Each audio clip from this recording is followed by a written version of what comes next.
বাহিরে আজকে প্রচুর শীত, তাই এই শীতে রান্না করে দেখাবো পাকা কাঁচা টমেটো দিয়ে পাবদা মাছের চচ্চড়ি। গরম ভাতের সাথে খেতে কি যে মজা, আপনারা ট্রাই করলেই বুঝতে পারবেন।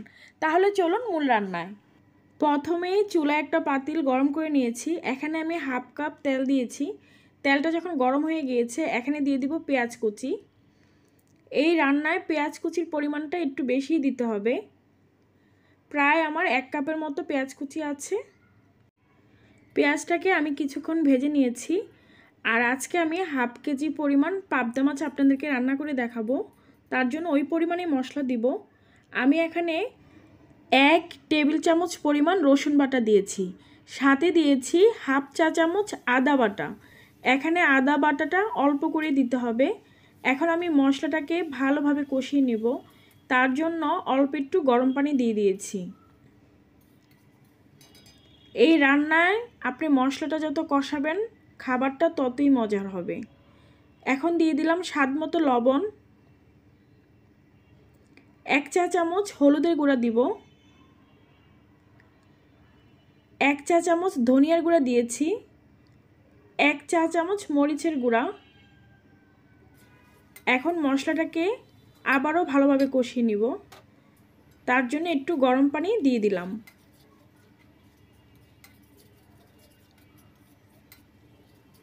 এখন ঢাকনা দিয়ে কিছুক্ষণ অপেক্ষা করব মশলাটা কষানো পর্যন্ত।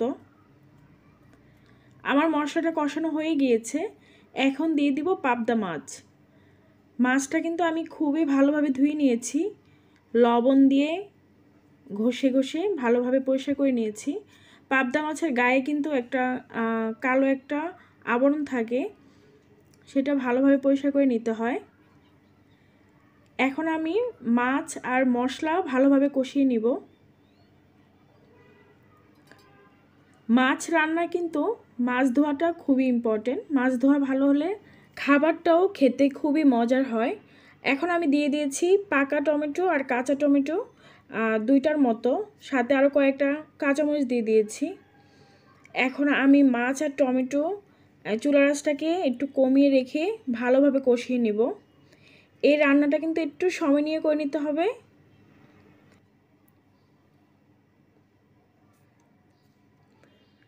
আমার মাছ আর টমেটো কষানো হয়ে গিয়েছে।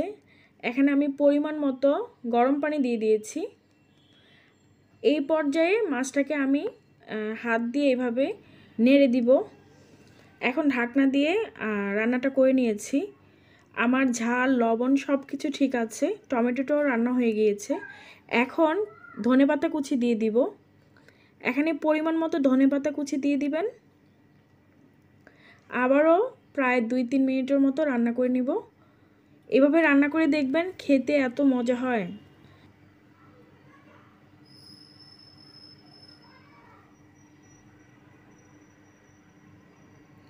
দেখতে পাচ্ছেন কত সুন্দর হয়েছে। সত্যি বলছি, কালারটা খুবই সুন্দর হয়েছে। আর শীতে যখন বাজারে পাকা কাঁচা টমেটোগুলো বের হয়, তখন কিন্তু এই রান্নাটা করলে বেশি মজা হয়। আশা করি আমার আজকের রেসিপি আপনাদের কাছে ভালো লেগেছে। ভালো লাগলে প্লিজ লাইক কমেন্ট শেয়ার করবেন। আজকের মতো এখানে শেষ করছি। আসসালামু আলাইকুম।